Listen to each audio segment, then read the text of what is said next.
मेरी ऐसी कोई गलती नहीं थी, कोई ऐसी खता नहीं थी। मैंने कोई ऐसा काम नहीं किया था कि मुझे रिटायरमेंट कंपल्सरी रिटायरमेंट जो है वो दिया जाता। तो यह आरोप तो लगा नहीं कि आप काम नहीं कर रहे थे। आरोप लगा कि आप अपने काम से बढ़ के काम कर रहे हैं। मान लीजिए मैं नेताओं के पीछे घूमते-घूमते अगर अगर यही फ़ितरत रही होती मेरी तो मैं नौकरी से ही नहीं निकाला जाता। नेताओं की चरण वंदना करके मैंने अपनी नौकरी कर ली होती। वह लोग जो परिवर्तन में विश्वास करते हैं, बेहतर समाज में विश्वास करते हैं, गुड गवर्नेंस की बात करते हैं। आप देख रहे हैं एंटी करप्शन इंडिया न्यूज, भ्रष्टाचार और जुर्म के खिलाफ हर पल आपके साथ। नमस्कार, मैं मोंटू राजा एंटी करप्शन इंडिया से स्वागत है आपका। आज हम आपको ऐसी शख्सियत से मुलाकात कराएंगे जो कि आईपीएस अधिकारी रहे हैं अपने कार्यकाल में। और कहा जाता है जो अधिकारी होते हैं उनकी नेताओं से अच्छी साठगांठ होनी चाहिए, नहीं तो भारी कीमत चुकानी पड़ती है। मुलायम सिंह रहे हो या फिर योगी आदित्यनाथ। मेरे साथ मौजूद हैं पूर्व आईपीएस अमिताभ ठाकुर जी। सर, बहुत बहुत स्वागत है आपका। नमस्ते। सर, हमने ये देखा है चाहे मुलायम सिंह का एक आपका ऑडियो जो है वो तमाम सोशल मीडिया पे पहले वायरल हुआ। उसके बाद जब योगी की सरकार आई उसके बाद भी आपने जब इलेक्शन में खड़े होने की बात कही थी, तो आपके ऊपर एक कानूनी शिकंजा एक तरह से कसा गया। तो जानना चाहेंगे कि आपको जो वीआरएस दिया गया, क्या सरकार ऐसा नहीं चाहती थी कि आप लॉन्ग टर्म, और क्योंकि आपकी सर्विसेज़ काफ़ी बाकी थी उसके बाद भी, ऐसी क्या मजबूरियाँ आपको लगती हैं सरकार के पास रही होंगी कि आपको कह दिया गया कि आप जल्दी वीआरएस ले लीजिए?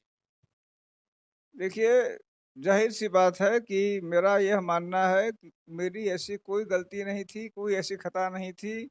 मैंने कोई ऐसा काम नहीं किया था कि मुझे रिटायरमेंट कंपल्सरी रिटायरमेंट जो है वो दिया जाता।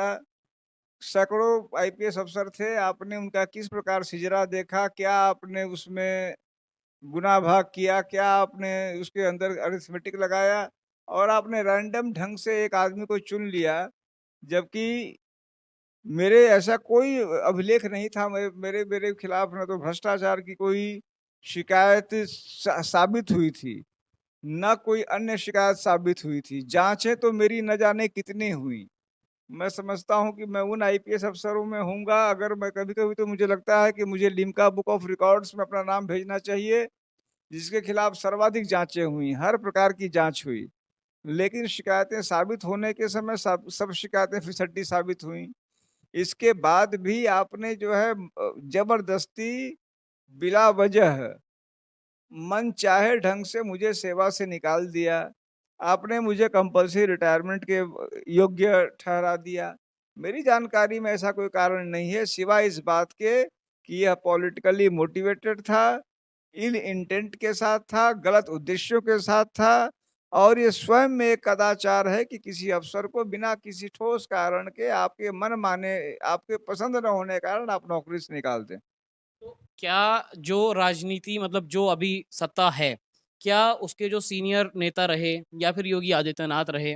क्योंकि कई चीज़ें ये भी देखी गई हैं कि योगी आदित्यनाथ की सरकार आने के बाद कई आईपीएस मंत्री भी आज बने बैठे हैं और कुछ आईपीएस को जबरन निकाल दिया जाता है। तो इसके पीछे ठोस कारण आपको क्या लगता है? देखिए, मैं तो यही समझता हूँ, आपने बहुत अच्छी बात कही कि आपने मंत्री बनाए, आपने विधायक बनाए, आपने सब किया। मैं ये पूछ रहा हूँ कि अगर आप ईमानदारी से देखें, कोई आदमी देखे तो मैंने अपने पूरे कार्यकाल में मुझ पर यह आरोप तो लगा नहीं कि आप काम नहीं कर रहे थे। आरोप लगा कि आप अपने काम से बढ़ के काम कर रहे हैं। तो यदि कोई आदमी जनहित के काम करता है, कोई आदमी उन मुद्दों पे अपनी आवाज़ उठाता है जो हर नागरिक का धर्म है, हर नागरिक का अधिकार भी है। हर नागरिक से उम्मीद की जाती है कि अगर कोई घटना दुर्घटना होगी तो उसकी गवाही देगा, उसके बारे में कहेगा। लेकिन आप किसी किसी अफ़सर को मात्र इसीलिए कि वो अफ़सर है और वो किसी मामले में आवाज़ उठा रहा है, किसी मामले में न्याय की माँग कर रहा है, न्याय की बात कह रहा है, तो आप उसको आवाज़ नहीं उठाने देंगे, यह तो नियम नहीं है। क्योंकि आप सोशल जस्टिस पे फ़ोकस रखते थे, इसलिए सरकार ये चाहती थी कि आप जो हैं सिर्फ़ कानून मतलब जो आपसे कहा जाए नेताओं द्वारा, सिर्फ़ उसी हिसाब से आप चाल चलें अपनी यूनिफ़ॉर्म के अंदर। क्योंकि आप उससे अलग चाल चलते थे, इसलिए ये खामियाज़ा भुगतना पड़ रहा है। देखिए, जो पूरी वस्तुस्थिति है, पूरा घटनाक्रम है, वो तो मात्र इसी को इंगित करता है कि चूँकि मेरे कार्य पसंद नहीं थे, मेरे कार्य से लोगों को परेशानी थी, मैं कहीं न कहीं ऐसे मुद्दे सामने लाता था जिनसे वो लोग असहज हो जा रहे हैं या असहज हो जा रहे थे तो मुझे उन्होंने निकाल फेंका। यह उनका अधिकार था। मैंने उसको कोर्ट में चुनौती दी है, अब माननीय कोर्ट उसमें क्या निर्णय करेगी, मेरी बात को सही मानेगी, गलत मानेगी तो माननीय कोर्ट का क्षेत्राधिकार है, उनका विवेक है। तो सर आपसे एक चीज़ और जानना चाहेंगे, जो आईपीएस लॉबी है, ऑफ़िशियली नाम तो मैं नहीं पूछूँगा, लेकिन क्या ऐसे भी कई आईपीएस थे जिनको ये लग रहा हो कि ये जो सरकार का निर्णय है, वो गलत है? देखिए, निश्चित रूप से मैं कहता हूँ आईपीएस तो ऊपर से आते नहीं हैं, वो समाज का ही अंग हैं। तो आईपीएस ही क्यों, अगर मैं पूछ रहा हूँ कि यदि आप ही ये मुद्दा उठा रहे हैं या और भी कोई साथी इस मुद्दे को उठाता है या कहीं जाता आता-जाता हूँ, तो लोग आम नागरिक सहानुभूति व्यक्त करते हैं। कहते हैं आपके साथ गलत हुआ। जिनसे मेरा कोई साबका नहीं है, कोई वास्ता नहीं है, कोई जान-पहचान नहीं है। केवल वो जानते हैं कि ये अमिताभ ठाकुर है जिसको निकाल दिया गया, ये जबरिया रिटायर है। उसे सहानुभूति है। वो किस बात की सहानुभूति है? क्योंकि इंसानी भावनाएँ जो होती हैं, इंसानी फितरतें जो होती हैं, इंसानी जो एक-दूसरे के मन की बातें हैं, वो तो संप्रेषित होती रहती हैं। मैंने तो लोगों को चूँकि ना तो मीडिया मेरा है, ना लोग कोई यहाँ का शासक-प्रशासक तो हूँ नहीं, फिर भी मेरी बात उनके दिल तक पहुँची अगर और उनमें से 10 आदमी ने भी मेरे हाथ पे हाथ रख के कहा कि भाई साहब आपके साथ गलत हुआ। तो ये निश्चित रूप से वो कहीं न कहीं उनके उनके और मेरे दिल की आवाज़ है। उनको लग रहा है कि अमिताभ ठाकुर के साथ गलत हुआ। यह जो लग रहा है मेरी निगाह में यह सबसे बड़ा फैसला है। यह कानूनी फैसले से भी बड़ा फैसला है जब जब एक इंसान जिसको मैं नहीं जान रहा हूँ, अनजाने में किसी शहर में नाम सुन के आता है और बोलता है कि भाई साहब आपके साथ सही नहीं हुआ, तो मैं मुझे लगता है कि सुप्रीम कोर्ट ने मेरे पक्ष में फैसला कर दिया है। और मैं उस आदमी की आवाज़ को सुप्रीम कोर्ट की आवाज़ से कम नहीं समझता हूँ। मेरा मानना होता है उसके अंदर से ईश्वर की आवाज़ निकल रही है। जो सच्चाई की भावनाएँ हैं वो उसके मन में गई हैं, वो अपने मन से बोल रहा है। वो बिना लाग लपेट के। मुझसे उसे कोई उम्मीद नहीं है, मुझसे कोई लालच नहीं है, दोबारा उससे मुलाकात हो ना हो इसका भी कोई ठिकाना नहीं है। फिर भी वो कह रहा है कि आपके साथ गलत हुआ और ऐसा कई बार मेरे साथ हुआ है। इसका साफ मतलब है कि तमाम लोगों को ऐसा लगता है कि मेरे साथ गलत हुआ। तो ठाकुर साहब ये भी जानना चाहेंगे, अभी आपने एक अपनी राजनैतिक दल भी आपने बनाया है, अधिकार सेना नाम से आप उसको चला रहे हैं। तो क्या इसके पीछे का उद्देश्य था? क्योंकि आपने जब इलेक्शन लड़ने की बात कही थी, जहाँ से योगी साहब लड़ रहे थे, उसी सीट से, उसके बाद कानूनी दबाव आपके ऊपर आ गया था और आपको शायद अरेस्ट कर लिया गया था। तो क्या कारण है कि आपने अपना ये राजनैतिक दल बनाने का फैसला लिया? देखिए, कारण भी बहुत साफ है और मुझे चूँकि अपनी बात कहने में मुझे संकोच नहीं होता है। कारण ये है कि हर राजनीतिक दल में तो जाने की मेरी स्वयं इच्छा नहीं थी। लेकिन हाँ, जो बड़े नेशनल दल थे मैंने वहाँ प्रयास किया। भले बहुत ज़्यादा इच्छा ना भी रही हो लेकिन फिर भी था कि भाई एस्टेब्लिश्ड दल है, मैंने कोशिश की। मुझे कुछ तो मुझे लगता है कि नाम में ही कुछ मेरे खोट है और कुछ मेरी सूरत ही ऐसी है कि मुझे एक्सेप्ट नहीं किया। फिर मैंने यह तय किया कि मैं उनके पीछे अपनी जो भाई मान लीजिए मैं नेताओं के पीछे घूमते-घूमते अगर अगर यही फ़ितरत रही होती मेरी तो मैं नौकरी से ही नहीं निकाला जाता। नेताओं की चरण वंदना करके मैंने अपनी नौकरी कर ली होती। फिर मैंने कहा कि मैं जो अपनी ज़मीर के साथ समझौता नहीं करूँगा। अपने समान सोचने वाले लोग तमाम ऐसे लोग हैं, नवयुवक हैं। मुझे ये जान के आश्चर्य हुआ, मुझे तो लगता था कि शायद मेरे साथ एक आदमी नहीं खड़ा होगा। लेकिन तमाम लोग हैं और जुड़ते जा रहे हैं। ये कारवां बढ़ते जा रहा है। भले ही है बहुत छोटा है, आज की तारीख में हम बहुत ही कम संख्या में हैं, बहुत-बहुत कम संख्या में। एक राजनीतिक दल के हिसाब से हम बहुत ही छोटे हैं। लेकिन मेरी अपनी समझ के हिसाब से, मेरी अपनी सोच से बढ़ के है। और मुझे ऐसा लग रहा है कि लोग मिल रहे हैं, वह लोग जो परिवर्तन में विश्वास करते हैं, बेहतर समाज में विश्वास करते हैं, गुड गवर्नेंस की बात करते हैं, सच्चाई, ईमानदारी में जिनका विश्वास है, वो लोग मुझे मिल रहे हैं, हमारा साथ बढ़ रहा है। तो अभी जैसे कि आपने राजनीतिक दल बनाया है, कब से आप इस पे एग्रेसिवली होके काम कर रहे हैं कि नहीं अब तो इसी पे काम करना है, और कितने लोग जुड़े हैं? जो संख्या है आपकी मेंबरशिप की, वो कित कहाँ तक पहुँची है, अगर आप जनता से साझा करें? देखिए, ऐसी कोई चीज़ नहीं जिसको जनता से छिपाई जाए। ख़ास करके राजनीतिक दल में कितने लोग हैं या हम क्या कर रहे हैं, ये तो जनता का ही विषय है। अभी हम सिर्फ़ हम लोगों को जोड़ रहे हैं, लोगों से संपर्क कर रहे हैं। हम जितने ब जो इष्ट मित्र रहे उनसे संपर्क करना शुरू किया, जो परिचित रहे, जो समान विचारों के रहे और फिर उनके साथी रहे, एक चेन की तरह हम बढ़ रहे हैं। हम मैं कहूँगा कि जो आपने एक शब्द कहा कि कब से आप उसको विगरसली परस्यू करेंगे, कब से तेज़ी के साथ परस्यू करेंगे? तो तेज़ी के स हमारी तेज़ी पूरी चल रही है।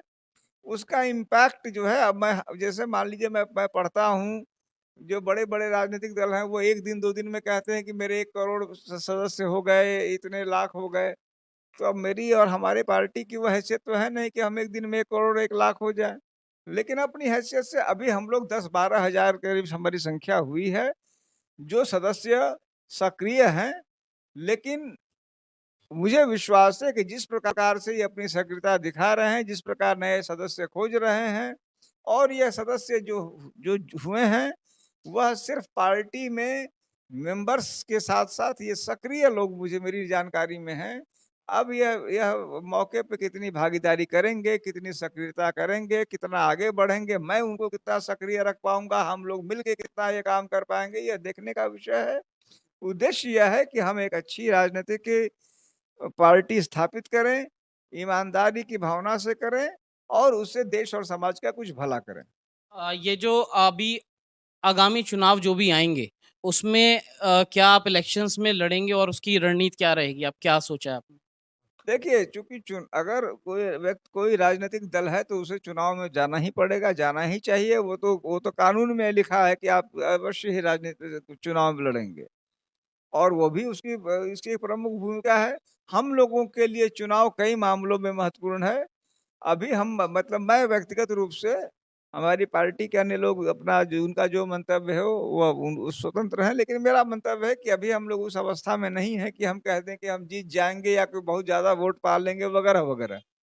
लेकिन उसके विपरीत हम उस स्थिति में आना चाहते हैं जबकि हमारी पहचान हो, जब लोगों का विश्वास हम पर बनना शुरू हो, जब लोगों को लगे कि नहीं यह विश्वसनीय लोग हैं, ये ईमानदार लोग हैं, ये हमारे साथ रहना चाहते हैं, हम उस स्थिति में आना चाहते हैं। और इसके लिए जो ये उत्तर प्रदेश में स्थानीय नगर निकाय चुनाव हो रहे हैं, हम वहीं से अपनी प्रतिभागिता शुरू कर देंगे और हर चुनाव में पूरी ईमानदारी, पूरी शिद्दत से हम रहेंगे, खड़े होंगे, लड़ेंगे, जीतेंगे, हारेंगे वह किस्मत के हाथ में भी है और हमारी मेहनत और लोग हमको पसंद करते हैं, नापसंद करते हैं, उस पर है।